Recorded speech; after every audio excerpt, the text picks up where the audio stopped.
I'm going to go on to personal space, and that too is part of it is Asperger's, but it also applies to being a cultural difference.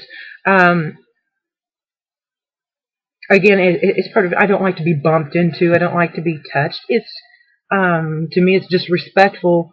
It's just simply respectful to not run into people and not bump into people. And one of the places I have the hardest time with is in a grocery store where I'm standing in line. And very often the person behind me will touch me. And it's it doesn't bother me if it's one brush. Oops, excuse me. Yeah, that doesn't bother me. Or even if they don't say excuse me and they just back up just an inch.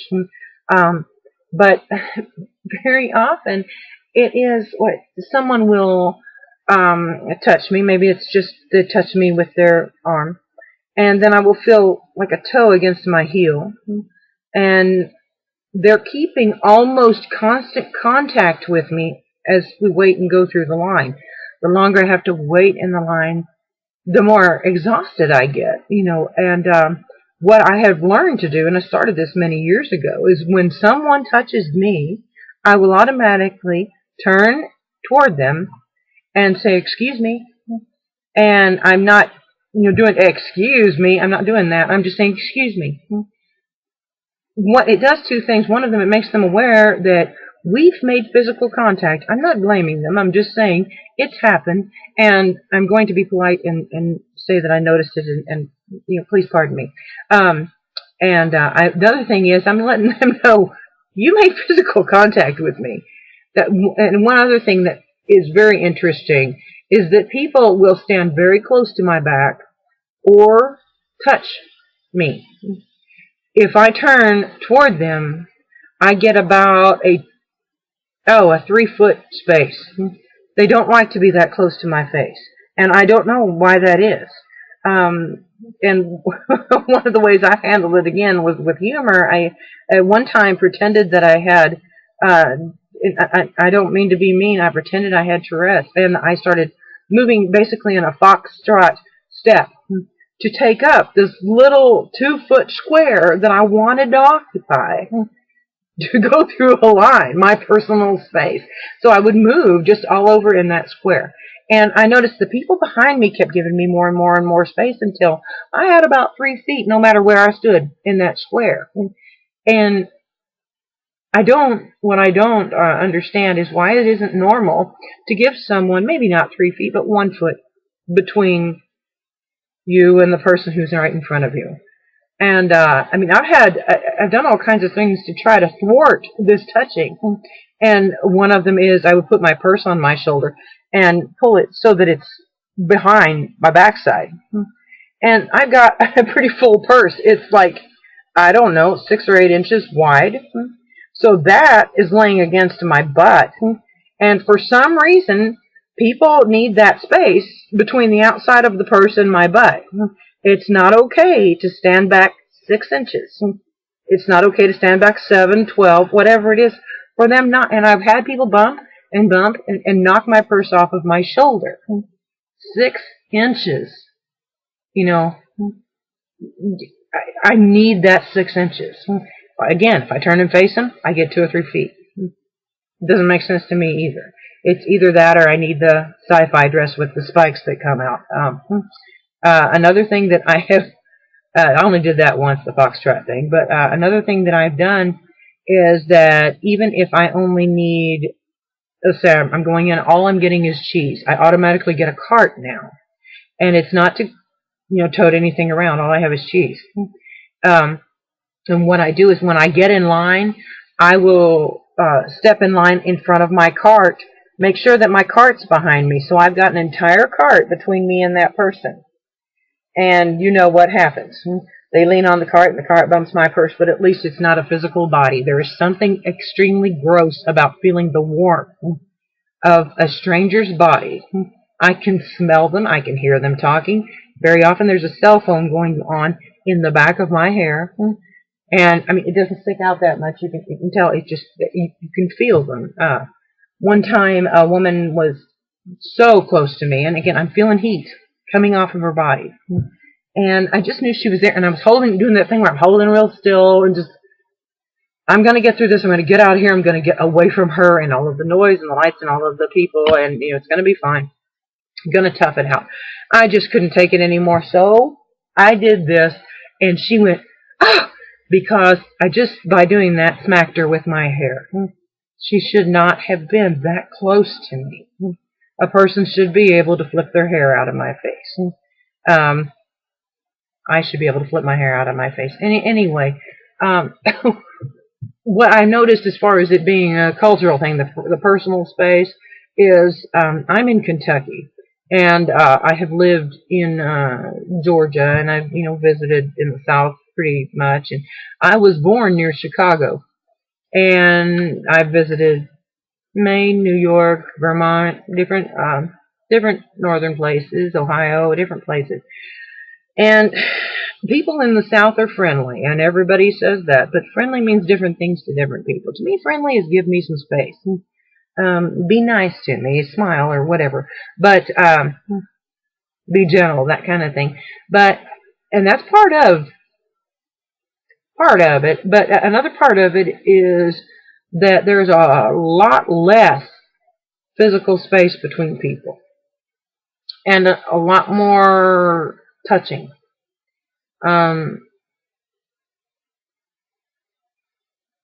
People will reach out and touch your arm while they're talking to you.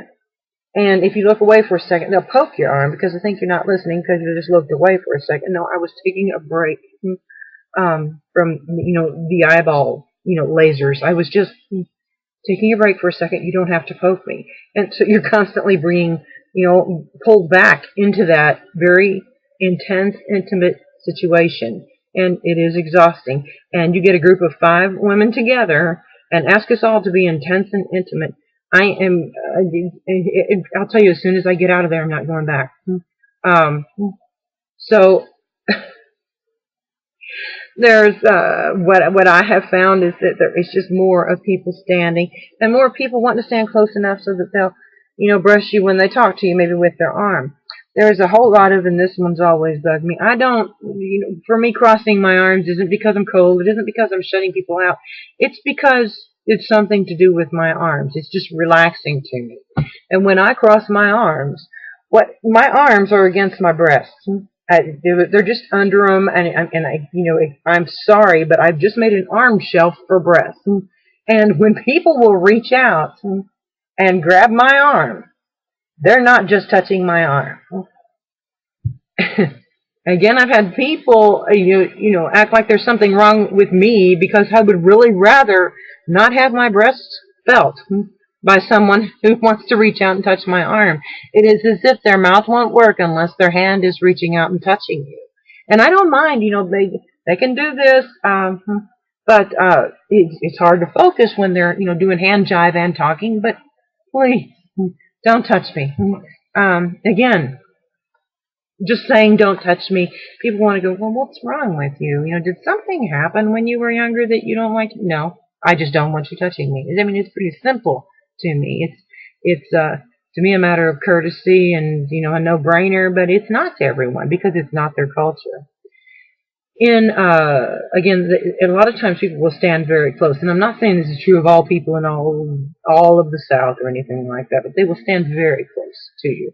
I've been in some places where, you just sit and watch people, and they're more like at 1 foot distance, and some are more like 3 foot distance, and some are in contact. I mean, they might not be face to face in contact, but they will be, side to side or turned toward each other, and there's this constant, just a little bump every now and then going on, and it doesn't seem to bother them. But an interesting thing happened because I thought, I only lived for 5 years near Chicago where I was born, and we moved away. We moved to central Illinois, southern Illinois, then I've been Kentucky, Georgia, back to Kentucky. And I would try to remember, and it's under 5. I don't have a whole lot of memories. Gosh, under 12, but I would try to remember, and all I could remember was I really don't remember having a problem with this until I started to move further south, and it was interesting to me. It was a handful of years back. I went to the big museum in Chicago, and it was wonderful. And went to a little place across the street, and I don't remember what it was called, but it was something like soup and bread and salad sort of food place where you stand and get your order, and then you take it to a table. And I, I I was with my ex, and we pulled up, and the parking lot was just crowded as it could be. And I just thought, oh no, I'm going to have to get bumped by 20 people to get some soup. And and that's what I'm used to. Or if there's if there's a building with 5 people in it, chances are one of them's going to bump me. If there's 20, I get 4. I mean, it's just, and the parking lot was just full. And so here's what happened. I opened the door to the place, or he opened it for me, and I went through. The entire room adjusted, and I walked into a space. Everyone moved back, and I walked into a space. And there was a fairly equal space of about 2 feet between each person. So I could reach my arm up and get in my purse in a very big way if I wanted to. It may have been up to 3 feet, 2 to 3 feet. I remember thinking you could move your arms without hitting someone. And I looked around the room, and there was that amount of space between every person in there, and the place was extremely crowded. But everyone had moving space, and I don't know why that is. But to me, this was very friendly and very respectful of people. And again, I looked behind me, I'm watching, and someone else came in. The whole room moved and adjusted. It wasn't just one person got out of the way and ran into the next one. It wasn't that no one got out of the way and let them in the door. I mean, I've seen all kinds of different situations happen, but this, and I was only there for a few days, but this was so refreshingly unusual to me, felt so natural to me, that I thought, part of this may be that I am just different and that I think differently. And part of it may be different cultures. Part of it may be that I'm simply going to feel more comfortable in different cultures. And I love Kentucky. I absolutely love it. There is not a more beautiful place. The people are even wonderful. You have to keep telling them your boundaries. And it's not as bad here as it's been in some other places. But and again, the worst place is usually in a grocery line. I've had even men, I've had them get behind me in a grocery line where I had say I got 6 items right here in front of me, and I'm next in line and I'm gonna pay. I've had them reach from back here, reach over across, even to my right side in front of me, to put their things down. And it's not going to make it happen any faster. And this is not all men. And I really think, anyway, that there may be different cultural things that are making my Asperger's either easier or more difficult.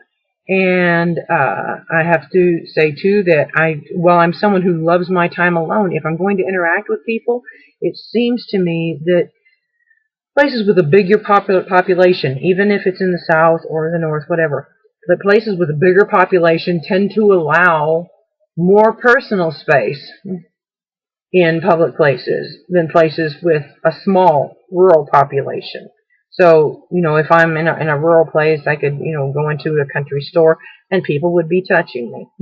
And it's not always that way, but people get very close to me. if I just go down the road to the highway and I stop in some, real convenience store, it doesn't happen. So, and I'm not saying that either way is right or wrong. It's just that people seem to be more comfortable with touch in some places. In some places, they're more comfortable with personal space. I'm more comfortable with personal space. So I'm looking at these different things and wondering just how much of this is Asperger's, how much of it is just society not respecting other people, how much of it is simply social differences depending on cultures. And there's a lot to look at. Thanks for listening. Bye.